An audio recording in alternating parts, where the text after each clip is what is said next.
दोस्तों ये मार्केट उसी का है जो इसी का हो गया, लेके स्ट्रॉन्ग शेयर्स चैन की नींद वो सो गया। क्या स्ट्रॉन्ग शेयर्स हमारी पोर्टफोलियो में होने से हम चैन की नींद सो सकते हैं? स्ट्रॉन्ग शेयर्स क्या होते हैं, बात करेंगे डिटेल में इस छोटी सी वीडियो में कुछ स्टॉक्स के एग्जांपल्स के साथ।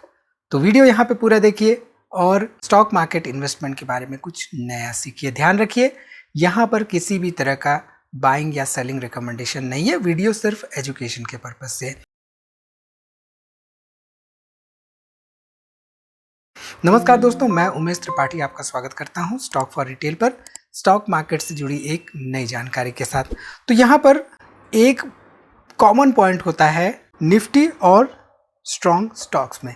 अब स्ट्रॉन्ग स्टॉक्स क्या होते हैं ये समझना इंपॉर्टेंट है, तो अगले 40 सेकंड में हम समझते हैं कि स्ट्रॉन्ग स्टॉक्स क्या होते हैं। देखिए, स्टॉक मार्केट में दो तरह के शेयर्स होते हैं। ये दो तरह के शेयर्स क्या होते हैं? पहली कैटेगरी का शेयर होता है वो गिरता तो है, यानी कि अपनी हिस्ट्री में गिरता है, कई बार गिरता है, बट हर गिरावट के बाद उठता है और स्ट्रॉन्ग तरीके से ऊपर जाते रहता है। यानी कि हर 2-3 साल में, 4 साल में देखेंगे तो जितना 3 साल पहले का प्राइस था उस प्राइस से ऊपर मोस्टली देखने को मिलता है। ये तो हो गई एक कैटेगरी की शेयर।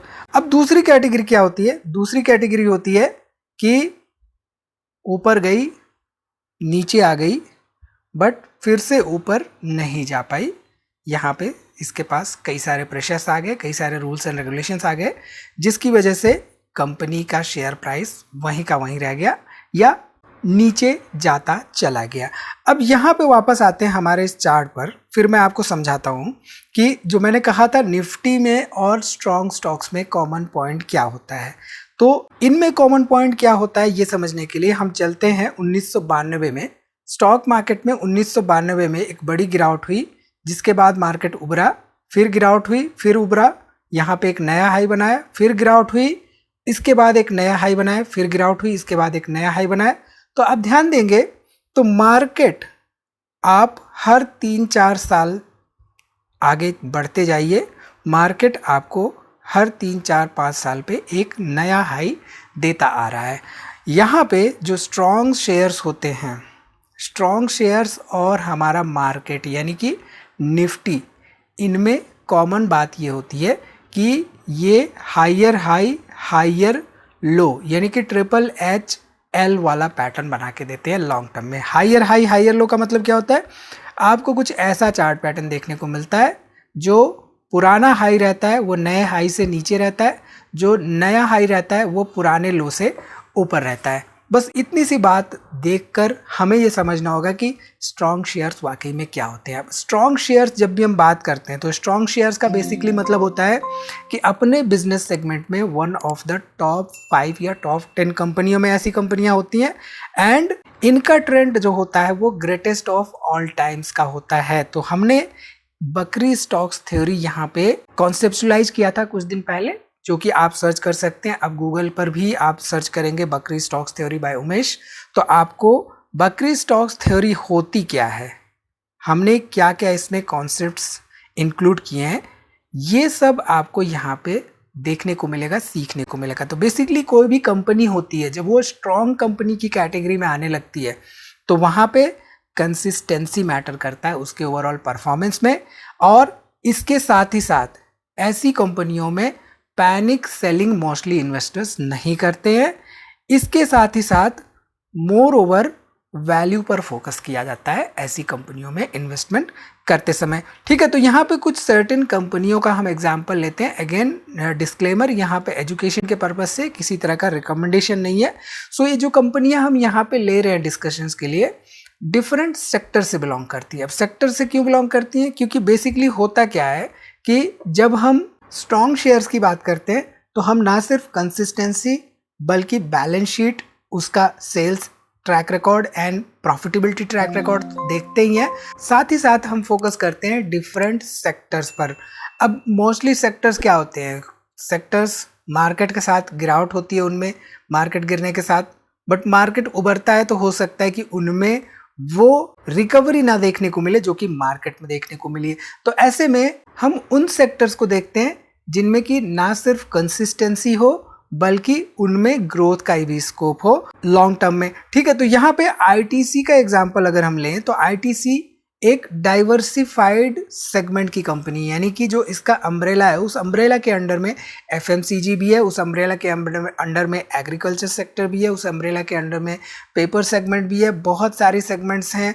यहाँ पर एफएमसीजी सेगमेंट में देखें तो इसके पास करीब करीब 80% का मार्केट शेयर है एक सर्टेन बिजनेस सेगमेंट में। हालांकि अदर एफएमसीजी सेगमेंट्स भी हैं इस पर्टिकुलर कंपनी के पास, बट इस सेगमेंट में, इस एक सेगमेंट में इसके पास 80% मार्केट शेयर है। और साथ ही साथ यहाँ पे अगर हम लेटेस्ट रेवेन्यूज की बात करें तो एक्सक्लूडिंग एग्री बिजनेस यहाँ पे करीब करीब 8% के आसपास से ग्रो हुई है। एबिटा की बात करें तो 2.2% और प्रॉफिट आफ्टर टैक्स यहाँ पे करीब करीब 4% के आसपास से ग्रो होता हुआ दिखाई दे रहा है। अब कंपनी की जब हम एनालिसिस करते हैं तो वहाँ पे मोस्टली हमें देखना होता है कि कंपनी का बिजनेस सेगमेंट क्या है, बिजनेस सेगमेंट के साथ ही साथ कंपनी के सेल्स में और प्रॉफिटेबिलिटी में किस तरह का ग्रोथ ट्रैक रिकॉर्ड हमें देखने को मिल रहा है। ठीक है, इसके साथ ही साथ यहाँ पे ईबिटा मार्जिन अगर हम देखें तो आपको FY 2020 से 25 तक यहाँ पे करीब करीब ऑन एन एवरेज 8 से 9-10% के आसपास से ग्रो होता हुआ दिखाई दे रहा है। ठीक है, चलिए इसके साथ ही साथ अगर हम शेयर होल्डिंग पैटर्न पे ध्यान दें तो यहाँ पे FIIs दिसंबर 2022 में 43% के आसपास थे, पब्लिक 15%, DIIs करीब करीब 43% के आसपास थे। अब यहाँ पे ध्यान दीजिए तो आपको कोई भी प्रमोटर्स नहीं देखने को मिल रहे। क्या कोई ऐसी कंपनी है जिनमें कि प्रमोटर्स नहीं है? बहुत सारी कंपनियां ऐसी है। अगर आपको कुछ ऐसी कंपनियां पता है तो कमेंट करके जरूर बताइए ताकि और लोगों को भी पता चले। ठीक है, यहाँ पे सितंबर में देखें तो FIIs DIIs यहाँ पे थोड़े बहुत कम होते हुए दिखाई दिए एंड पब्लिक इन्वेस्टमेंट थोड़ी बहुत बढ़ती हुई दिखाई दी है। ठीक है, चलिए अब यहाँ पे बात करते हैं अनदर कंपनी के बारे में। तो ये जो कंपनी है एशियन पेंट्स लिमिटेड, ये कंज्यूमर ड्यूरेबल सेगमेंट की कंपनी है, राइट।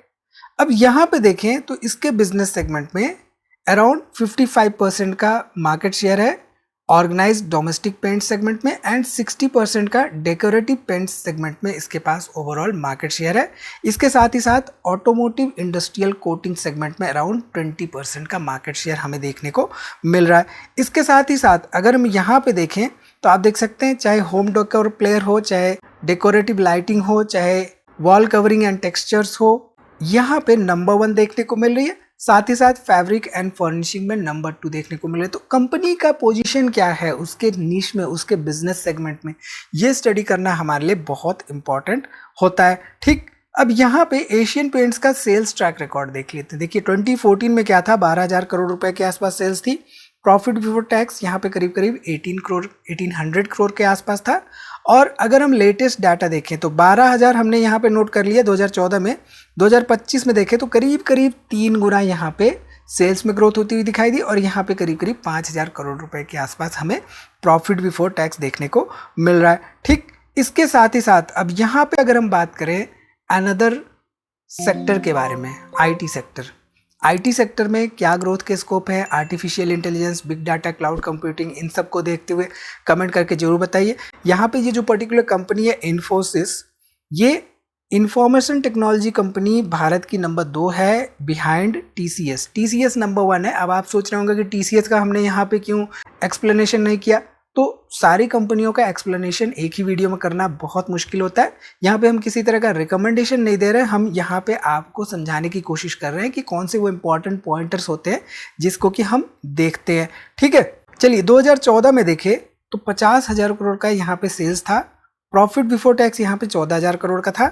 अब अगर हम इसी को देखें 2025 में, तो 2025 में देखिए करीब करीब 3 गुना यहाँ पे सेल्स बढ़ता हुआ दिखाई दिया और यहाँ पे 37,000 करोड़ रुपए के आसपास प्रॉफिट बिफोर टैक्स हमें देखने को मिल रहा है। ठीक, इसके साथ ही साथ यहाँ पे अगर हम देखें तो प्रमोटर्स 15% के आसपास थे दिसंबर 2022 में, यहाँ पे पब्लिक 15% थी और यहाँ पे FIIs एंड DIIs करीब करीब यहाँ पे 64-65% के आसपास देखने को मिल रहे थे। 2025 का अगर हम डाटा देखें तो यहाँ पे आप देख सकते हैं कि 14% के आसपास प्रमोटर्स हैं, 13% पब्लिक है एंड यहाँ पे 72% के आसपास FIIs एंड DIIs हो चुके हैं। ठीक है, सो जो बकरी स्टॉक्स हम बता रहे थे, राइट, बकरी स्टॉक्स एंड जो हमारा स्ट्रॉन्ग शेयर्स हैं उनमें कुछ कॉमन पॉइंट्स हैं एनालिसिस के टर्म्स में। बकरी स्टॉक्स यहाँ पे हम देखें तो गोट स्टॉक्स एनालॉजी के साथ ये डिफाइन की जाती है। एंड यहाँ पे नेवर सेल प्रिंसिपल भी आ जाता है। इसके साथ ही साथ consistency, long term investing and panic selling, ये सब मोस्टली अवॉइड की जाती है। तो स्ट्रॉन्ग शेयर्स क्या होते हैं, आई गेस आपको इससे सीखने को मिला होगा। सीखने को मिला है तो कमेंट करके जरूर हमें बताइए।